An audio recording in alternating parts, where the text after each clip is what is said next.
Hello, everybody. We will be looking at groups of permutations in this video. So let me start with the definition of a permutation. Let S be a set. A permutation of the set S is a bijective mapping sigma from S to S.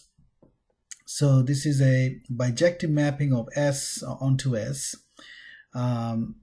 So that means that the domain and range are both S, and sigma is 1-to-1 and onto. A set of permutations of S that forms a group under the composition of functions is called a permutation group of S. The set of all permutations of S denoted by SYM of S forms a group under composition of functions. So given a set S, if we look at the collection of all permutations of S, then that set would form a group under the composition of functions. This is some we call it the symmetric group of symmetric group of S. Okay, so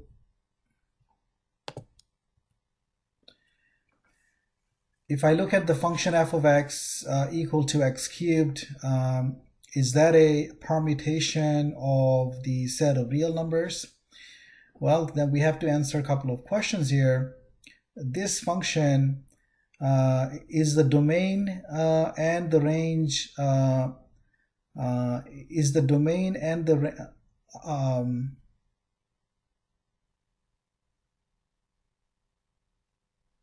are the domain and the range both equal to the set of real numbers? And the answer is yes. If you recall, the range of this function is the set of real numbers as well. The function here is 1-to-1, and it is onto as well. So this is a permutation because it is a bijective mapping of R onto itself. Now, if we look at the function e to the x, is that a permutation of the set of real numbers? Well, you see, the range of e to the x is the set of positive real numbers, not the set of not the entire set of real numbers. So even though the e to the x function is a 1-to-1 function, it is not an onto function from R to R. So this is not a permutation of R. If we look at alpha, where alpha is a function given by this table, that is alpha value, so the domain has 4 elements, 1, 2, 3, and 4, and the alpha of 1 is 3, alpha of 2 is 2, alpha of 3 is 1, and alpha of 4 is 4. Clearly, this is a 1-to-1 and onto function. So this is a permutation on the set of integers 1, 2, 3, and 4.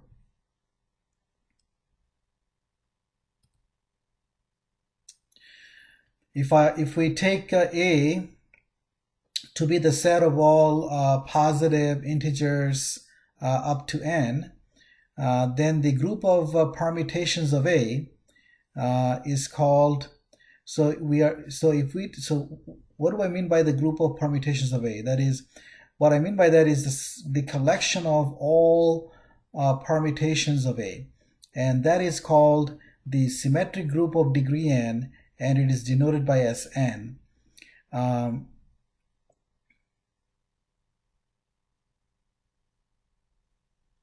Now, the group operation here again is a composition of functions, so if alpha is in Sn, then alpha is expressed in the tabular form. Alpha is so in the first row we write down the domain elements 1 up to n, and then in the second row we write down the value of alpha at the corresponding domain element. So this will be alpha of 1, alpha of 2, dot dot dot, alpha of n. Since alpha is a bijective mapping, so the second row is basically a rearrangement of the first row.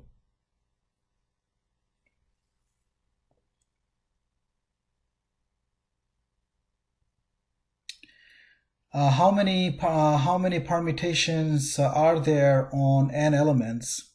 Well, the number of permutations of n elements is exactly n factorial.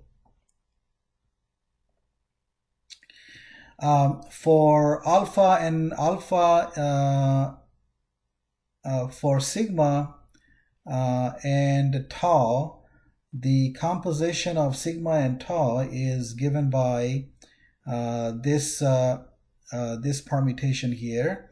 So if we take the composition of sigma and tau, notice that I'm not using the circle notation for composition. We are just using multiplicative notation for the composition here. So sigma times tau, what is that? Well, so this would be in the second row, we're going to get sigma evaluated at tau of 1, sigma evaluated at tau of 2, and so on. So how do we find, let's say, sigma evaluated at tau of 1? Well, we go to the table for tau and we locate 1 in the first row, and then we look at the number right below it, and then let's say that number is j, and then we find, okay, so whatever tau of 1 is, then we find tau of 1 in the first row of sigma, and then once we locate, let's say tau of 1 is 2, then once we locate that, then we look at the number right below that. That would be the value of sigma tau evaluated at 1. So generally, sigma tau of I, to find that, we have to first look, identify I in the first row of tau, and we have to look under I and find the number j, which is tau of I, and then observe the value sigma of j, which is labeled as k here. So k equal to sigma of j under j in the table of sigma. Clearly then k would be sigma tau evaluated at I.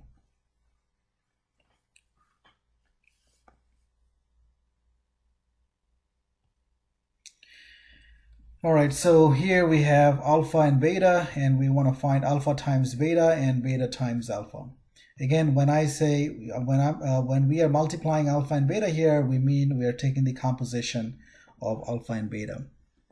So, okay, so what is alpha beta evaluated at 1? How do I find that alpha beta evaluated at 1 is 3? So to do that, we apply beta first to 1. So alpha beta evaluated at 1, we identify 1 in the first row of beta, and then look at the number right below it. So this is beta of 2. And then we apply alpha to 2. So here's 2, apply alpha to 2, you get 3. So that's how we are getting alpha beta applied to 1 is 3. Similarly, let's look at beta alpha. So what is beta alpha, let's say, evaluated at 2? Well, first we apply alpha to 2, so that means I have to go to the table of 2, look at the first row and identify 2. So alpha applied to 2 is 3, and then we apply beta applied to 2 is 3, and now we apply alpha to 3 and we get 1. So beta alpha, so we have to apply alpha first, So alpha, so what is beta alpha of 2? Well, we apply alpha to 2 first, that's going to give us 3, and then we apply beta to 3, that gives us 4. So that's how beta alpha evaluated at 2 is 4. Now you can see by comparing alpha beta and beta alpha that they are not the same. So generally the group of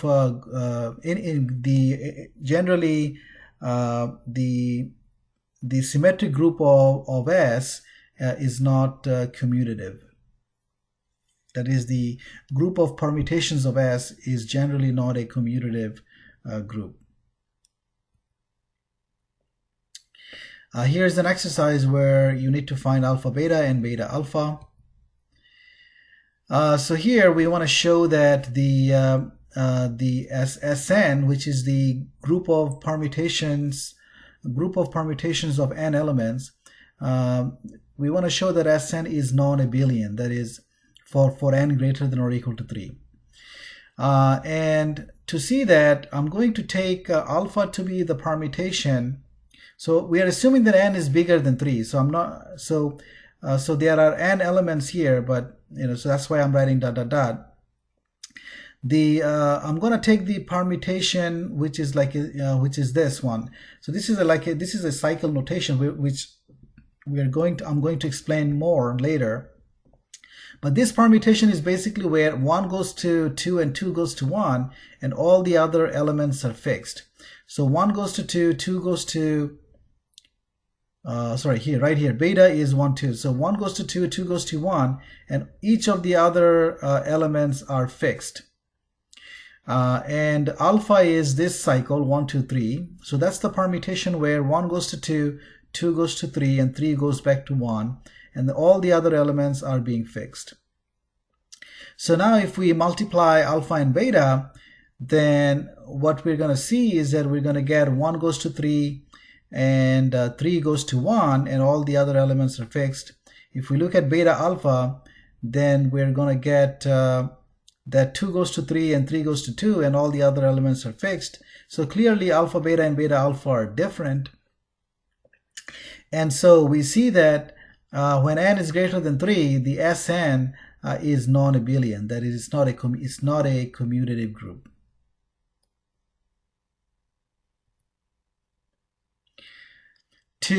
How do we find the inverse of a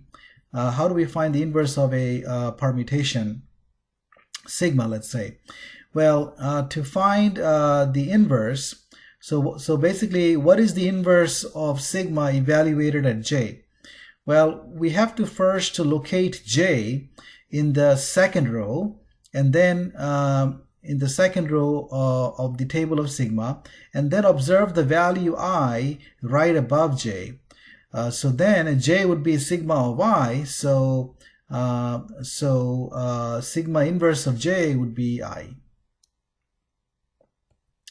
So let's apply that. So here we have alpha. So what is alpha inverse? So I'm going to start with 1. Alpha inverse evaluated at 1 would be 3. Alpha inverse evaluated at 2 would be 4.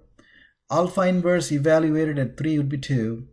Alpha inverse evaluated at 4 would be 1. So this is alpha inverse. Now, we always write the domain elements here in increasing order from 1 up to 4 or 1 up to n.